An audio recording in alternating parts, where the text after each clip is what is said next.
નખત્રાણા તાલુકાના મોરજરના પૂજલદાદા અખાડે ચાલતી શ્રી રામકથામાં છેલ્લા અંતિમ તરફ દિવસો જઈ રહ્યા છે. ત્યારે છેલ્લા 8 દિવસથી આ રામકથામાં ભક્તજનોએ ભોજન ભજન અને જે રામ ભક્તોએ જે લાભ લીધો અને લોકોએ જે આ ધાર્મિક સ્થળને એક અખાડા તરીકે પૂજનીય એવા દિલીપ દાદાના અખાડે લોકો સમગ્ર કચ્છમાંથી અને ગુજરાતમાંથી સાધુ સંતો અને મહંતોની સાથે હરિભક્તો મોટી સંખ્યામાં જોડાયા હતા, જેમાં દરરોજ લોકો ભજન અને ભોજનનો લાહો લીધો હતો. જેમાં ગુજરાતના જાણીતા કલાકાર એવા કીર્તિદાનભાઈ ગઢવી પોતાના સપરિવાર સાથે અહીં જે ભજનમાં જમાવટ કરી હતી. લોકો આ આનંદનો લાભ લીધો હતો. મોરજર અખાડા મધ્યે જે રીતે કીર્તિદાન ગઢવીનો જે માહોલ હતો અને કીર્તિદાન ગઢવી જે લોકોને ભજન પીરસ્યા હતા, લોકો બહોળી સંખ્યામાં જોડાયા અને આ ભજનનો લાભ લીધો હતો. અને આ કાર્યક્રમમાં કીર્તિદાન ગઢવી સાથે માયાભાઈ આહિર તેમજ વિવિધ ભજનિક કલાકારોએ આ આનંદ કરાવ્યો હતો. અને જેમાં સાધુ સંતો મહંતો મોટી સંખ્યામાં ઉપસ્થિત રહ્યા હતા. જેમાં હેંગરિયા આશ્રમના મહંત સાથે અનેક સંતો જોડાયા હતા. જગુદાદા તે સાથે અનેક મહંતો જોડાઈ અને આ ભજનનો લાભ લીધો હતો. આમ છેલ્લા 8 દિવસથી ચાલતી આ શ્રી રામકથામાં દિલીપદાદા મોરજર અખાડા મધ્યે આ કથામાં લોકો હજારોની સંખ્યામાં જોડાયા હતા. જેમાં દરરોજ લોકો 25,000થી વધુ ભોજનમાં લાભ લેતા હતા અને ભોજન થયા પછી બપોર પછી આ ભજનનો લાભ લેતા હતા. ત્યારે અહીંનો જે મોરજર અખાડા અને આ વિસ્તારમાં પાવરપટ્ટી હોય કે સમગ્ર કચ્છ, અંજાર તાલુકો હોય, ભુજ તાલુકો હોય કે સમગ્ર કચ્છમાંથી બહોળી સંખ્યામાં હરિભક્તો અને જોડાઈ અને આ કથાનો લાભ લેતા હોય છે. જેમાં કીર્તિદાન ગઢવી પણ જાણે આ પોતાનો જ વિસ્તાર હોય અને એ રીતે ભજનનો માહોલ જમાવ્યો હતો. અને લોકો સાધુ સંતોની સાથે મોટી સંખ્યામાં હરિભક્તો દૂર દૂરથી આ ભજનનો લાભ લીધો હતો. તે સાથે સવારના ભાગમાં કનકેશ્વરી માતાજીના મુખે જે કથાનું આયોજન કરવામાં આવ્યું હતું એ પણ સરાહનીય હતું. આ પહેલાં વિવિધ દાતાઓ અગ્રણીઓનું પણ સન્માન કરવામાં આવ્યું હતું. જેમાં ઈશ્વરભાઈ પટેલ અને રમેશભાઈ પટેલનું સન્માન પણ કરવામાં આવ્યું હતું. તે સાથે કીર્તિદાન ગઢવી અને તેમનો સપરિવાર સાથે આરતીનો પણ લાભ લીધો હતો. તે સાથે અનેક સંતો મહંતો પણ સાથે આરતીમાં જોડાયા હતા. અને કીર્તિદાનભાઈ ગઢવી જે રીતે આ માતાજીના જે ગુણ ગાયા હતા અને માતાજીએ પણ કીર્તિદાનને આવકાર્યો હતો કે આ એક ખરેખર કચ્છ નહીં પણ સમગ્ર ગુજરાત અને ભારતનું પણ ગૌરવ છે તેવા કીર્તિભાઈ ગઢવીને અહીં સ્વીકારી અને લોકોને પણ આનંદ કરાવ્યો હતો. આમ છેલ્લા 8 દિવસથી ચાલતી કથા હવે અંતિમ ચરણ તરફ જઈ રહી છે. ત્યારે અહીં આવતીકાલે એટલે કે છેલ્લા દિવસેનો 25 તારીખના અહીં પૂર્ણાહુતિ કરવામાં આવશે.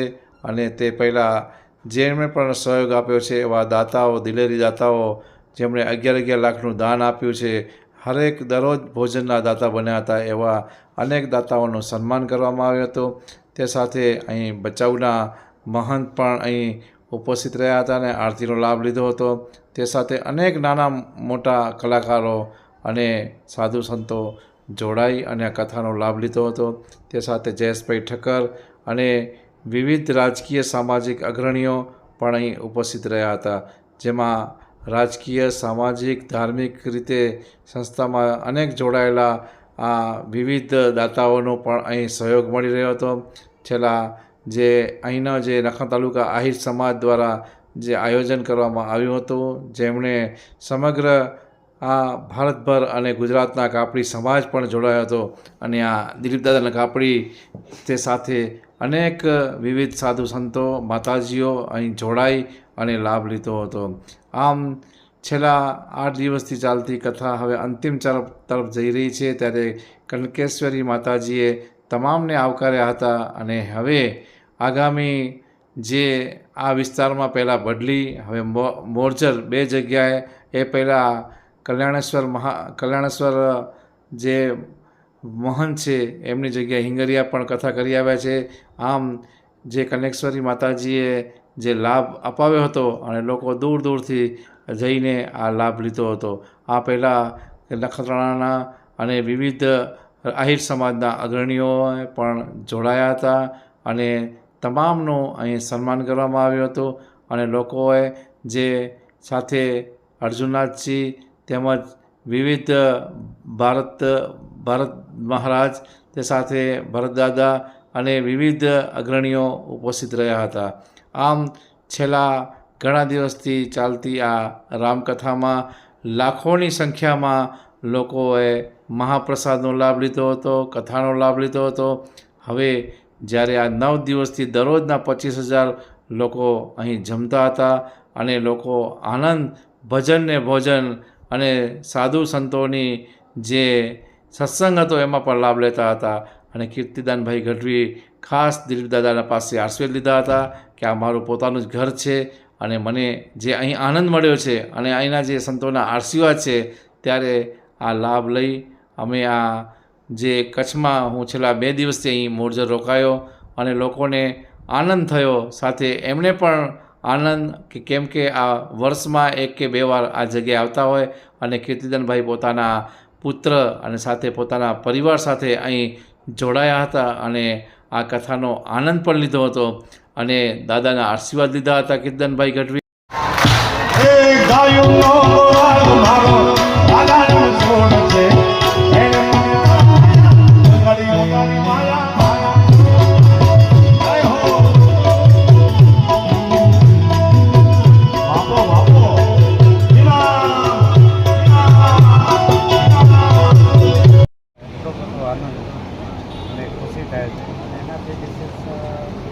જે આપણી કચ્છની પ્રજા છે ને, એ અમારા સાધુ સંતો માટે માનો ખોરો છે. અને અમારા મા બાપ, મા બેન ત્યાગ કરીને પણ ખરેખર નવેસરથી અમને માના આ ઘોડામાં રમવાનો અવસર મળ્યો હોય ને, એવી કચ્છની પ્રજા અમને લાભ લગાવ્યા છે. અને એનો પ્રતિબિંબ એટલે જ આપણો આ ઉત્સવ, આપણી કથા હજારો આપણી કચ્છની, ગુજરાતના, ભારત વર્ષમાં જે બધા ભક્તજનો પધાર્યા છે અને એમના ચહેરાના ભાવો હું જોઉં છું ને, એ ચહેરાના ભાવમાં ખરેખર મને ક્યાંક કુંજલદાદા દેખાય, ક્યાંક વેકળદાદા દેખાય, ક્યાંક આશાપુરા દેખાય. અને ખરેખર હું આપણા કચ્છની પ્રજા, દરેક જ્ઞાતિ, 18 વર્ણ, હું હમણાં એક કોળિયા આત્મા છે ગુરુ મૂકી છે. તો હું જ્યારે મને તો ટાઈમ બહુ ઓછો મળે છે, પછી હું એમની કથા સાંભળું નિરાતે. પણ જ્યારે હું કથામાં એમને સાંભળવા માટે જાઉં છું ને, ત્યારે મને એમ લાગે કે આ માતાજી જે ગુરુ ઉપદેશ, જે ગુરુવાણી, અને એ જે એ રજૂ કરે ને, તો મને એમ લાગે મને એકલાની કથા સંભળાવે છે.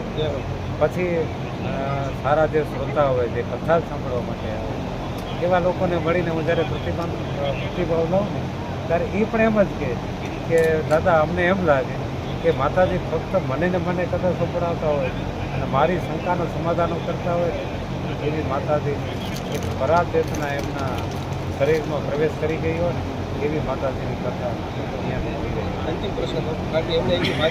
હકીકતમાં શું છે, આપણે બધા ખરા ને એ ABCD કે કખ બાવન અક્ષરની પરાક્ષરી એ બારે નથી. પણ અમારી જે આધ્યાત્મ જગત છે એનામાં 52 અક્ષર બહારની જ વાત છે કે જ્યાં કને એ ABCD પૂરી થઈ જાય, કલમ ખડીઓ ત્યાં પૂરા થઈ જાય.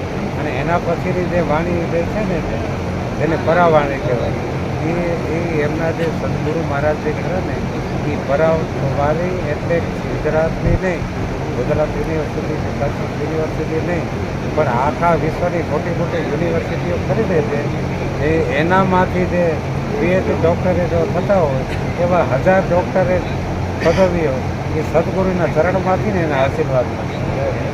ધરતીમાં જ્યાં પૂજલદાદાએ ખૂબ ભજન કર્યું છે. તપતો મોહ છે એમનો, જાગતી જ્યોત છે, ત્યાં દિલીપ રાજાના સાનિધ્યમાં માતાજી શ્રી મહામંડલેશ્વર દુર્ગેશ્વરી માતાજીના શ્રી મુખેથી રામકથાનો ભવ્યથી આયોજન છે. જેમાં ઉમરાયેલા સંતો ભજન સત્વાણીમાં આવવાનો અવસર મળ્યો. આ ગામ સાથે નાના મહાત્મા બની વિરાજમાન છે. એવી આ ભવ્ય અને દિવ્ય તિથિમાં રજૂ કરવાનો અવસર મળ્યો, ગીતો ગાવાનો અવસર મળ્યો અને હજારોની સંખ્યામાં સનાતન દેવતા ફરકે છે એના સાક્ષી બનવાનો અવસર મળ્યા. મારી જાતે ધન્યવાદ. ખાસ સાહેબ આજે આપ પરિવાર સાથે પધાર્યા છો એટલે શું કહેશો? કચ્છની ધરતી સાથે મારે બહુ ગૌરવનો નાતો છે, કારણ કે કચ્છમાં મારું સાસરું છે એટલે કચ્છમાં જ્યારે અવસર મળે ત્યારે હું મારા પરિવાર સાથે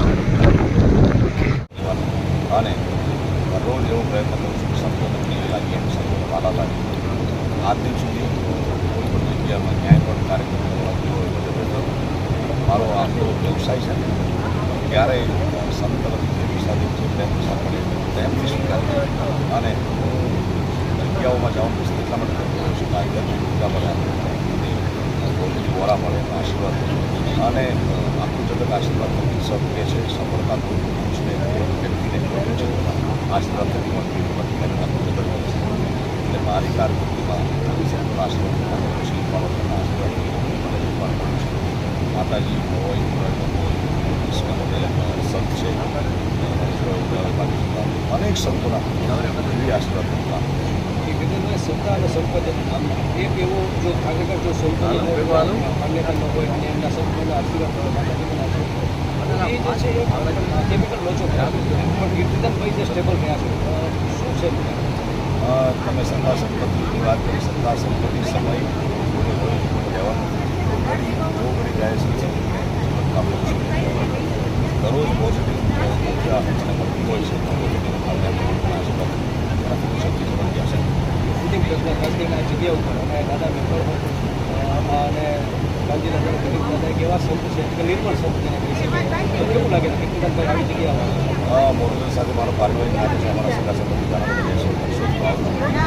કોઈ સાથ છે કોઈ જાતનો એમને માનું છે સરળ સામાન્ય બધા સાથે લગતા હોય છે અને ચેતના મારાના સાક્ષી છે એના વસ્તુ લાવવા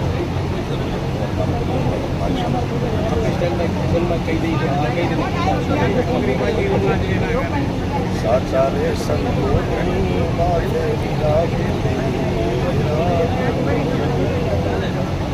સાચા રે આવા સંતો દ્વારા